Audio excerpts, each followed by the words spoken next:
Members of the U.S. Senate Committee on Energy and Natural Resources asked about the cost of cryptocurrency mining and the opportunities for blockchain in the public sector on Wednesday. Like other crypto-related hearings on Capitol Hill, the hearing, which featured a range of public and private sector speakers, served in part as an informational session for lawmakers who aren't very familiar with the technology. In contrast with past congressional hearings which at times turned acrimonious toward the concept of blockchain and cryptocurrencies, senators on the Energy Committee largely inquired about how blockchain can be applied to various projects.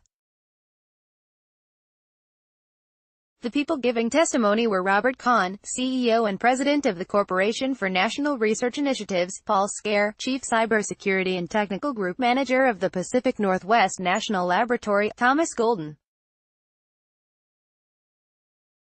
Program Manager of Technology Innovation at the Electric Power Research Institute, Claire Henley, Managing Director of the Energy Web Foundation, and Arvind Narayanan, an Associate Professor of Computer Science at Princeton University.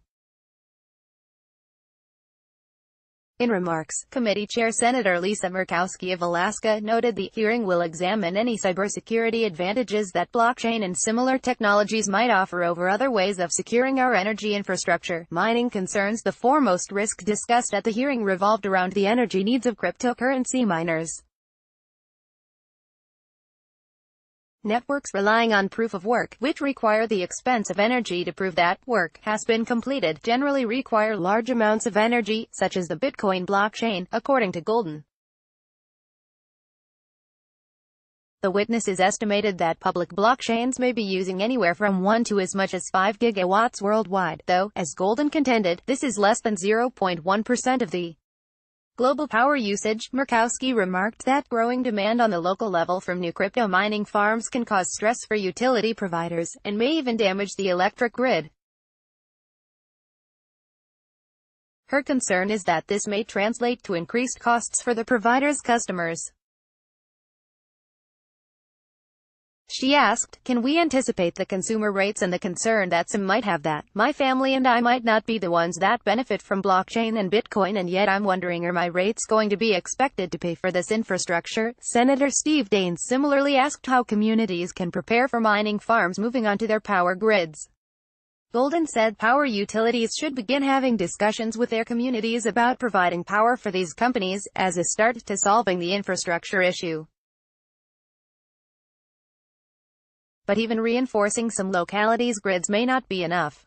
Henley noted that Bitcoin's energy use is a substantial concern. "We know that Bitcoin's energy use will prevent it from being able to scale." Her solution was to look at alternatives to POW, noting that while they require large amounts of power, proof-of-stake and proof-of-authority algorithms are far more energy efficient, and can pose as feasible alternatives to scaling a blockchain without requiring large amounts of power.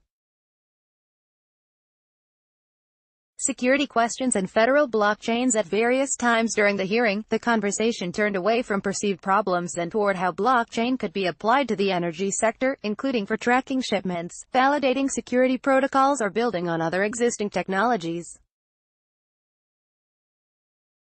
"I'd like to hone in on the security aspect, because I think it's one of the most important here today," Senator Maria Cantwell remarked during an opening statement.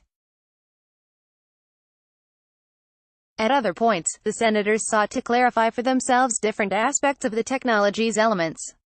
Senator Catherine Cortez Masto, for example, asked about transaction privacy and whether law enforcement officials could be hindered in carrying out their duties. Senator Bill Cassidy notably asked about specific uses for the U.S. government, asking if it is technically feasible to develop a blockchain for federal governments to track shipments sent from one nation to another. Narayanan confirmed that such a platform is feasible, but would require participation from whichever nations are involved. And while, like previous hearings, no firm conclusions were reached, Murkowski noted that the hearing was educational for the committee's members, perhaps setting the stage for more queries to come. Lisa Murkowski image via Energy Committee livestream. The leader in blockchain news. CoinDesk is a media outlet that strives for the highest journalistic standards and abides by a strict set of editorial policies. CoinDesk is an independent operating subsidiary of Digital Currency Group, which invests in cryptocurrencies and blockchain startups.